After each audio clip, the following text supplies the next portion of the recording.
Welcome back. My next guest is Dr. Angela Clack. She's the CEO of the Women's Empowerment Group International and a psychotherapist in New Jersey. And she's with us today to talk about the importance of learning to love yourself.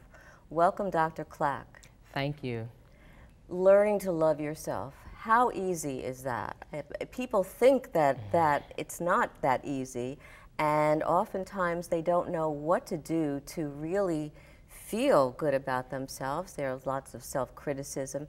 What do people need to do to give themselves a real good dose of self-love? Well, you're absolutely right. It's not as easy as it sounds. A lot of people say, I really do love myself. But when they find themselves in very compromising positions, or they have failures in their life, or they're up against obstacles, their self-esteem begins to get challenged. And they start to come down on themselves. So there's a fear of being judged by others. And we also compare ourselves as women to some very tough standards in this society. So one of the things I tell women is learn to embrace your imperfections. You were designed originally, you are who you are. You just have to learn to love that person. And it's a journey. It's not something that happens overnight. Right, it's a journey. And so oftentimes we get so many messages from very young, whether it's from family, from teachers, from the media, about, like you said, about we're not perfect, or we need to be better, or somebody else is better than we are. What do we need to do personally to kind of shield ourselves from those messages, or not pay attention to them and do, like what you said, embrace our imperfections as well as our wonderful parts? Well, that's a really hard thing for women to do because we are bombarded with so many messages. So the key is to do the opposite. How do you surround yourself with positive messages, positive people? It may be joining a group, or seeing a therapist, or getting a business or personal coach. It may be reading books on self-help to uplift your self-esteem. But I go back to, this is a journey. It's about life experiences. I have to say, I don't know many women before the age of 40 who've learned to identify their true authentic self. So it's not something that comes when you're an adolescent. It takes some work to get to this place where you really learn to love yourself. And you know, you're so right, because I remember interviewing some women later on in their lives, and when they're in their 20s, when they're in their 30s, they're still so critical. And then they get to exactly what you're talking about, some level of self-acceptance. You also talk about our emotional awareness, so that's a piece of loving ourselves. What do you mean by creating more of a sense of emotional awareness? When I'm working with women, I find out that often they're not in touch and in tune with how they feel about things. So when you ask them how they feel, they'll say, well, I think this, I believe this. They give you thoughts, but I say, no, I want you to get in touch with how you feel. And that's a struggle. When I work with kids, they give me the 4 basic emotions: happy, sad, mad, and glad. Women, they're deeper than that. And there's, for some women, a sense of shame, depression, anxiety. It's deeper, and they're cut off somewhat from the head down. But do you think it's because it's uncomfortable and they don't want to look at those emotions? It's very uncomfortable, and there's a fear if I get in touch with that, it's a loss of control.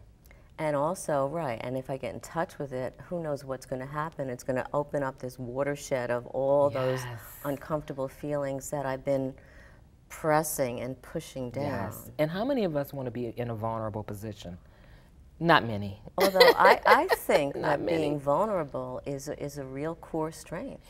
And it's a necessary ingredient for self-love. You have to be vulnerable to the exposure of your weaknesses in order to fix them. But people are scared of vulnerabilities. So how do we tell people it's okay to be vulnerable, it's okay to take a look at those uncomfortable parts of yourself, embrace them, love them, because like you said, it's a journey, and it's the road, the true path to really feeling good about who you are and what you're doing in the world? It really is about educating women and opening up, I would say opening up the heart space to allow some people in, people that they trust, to have conversations about who they are. And my biggest message to women is, now you're at a place where others don't define you anymore. You get to define you. Because growing up, society defines us with messages. Our parents says, well, you're going to grow up and be a doctor or a lawyer. That may not be who you want to be. And so now it's time for you to learn to define who you are. You know, Dr. Clack, that's so very important because, like you said, we get swayed by other people's views of ourselves. And at some point, we wake up and we decide, wait a minute, I've been living this life that doesn't feel like me. Yes. So I love what you said about getting in touch with that heart space because most people are uncomfortable living there. Yes. And what is one way that we can share right now with how we get in touch with that heart space? Okay, so in the therapy world, and I want to say that it's becoming a bigger thing for people outside the therapy world, but since that's my background, is the concept of mindfulness. And it's really being in touch with living in the moment. Often I find women are living with regrets and they're kind of stuck in their past or they're anxious about their future. If you live more present and you're more focused, you'll live right and sit right where that heart space is.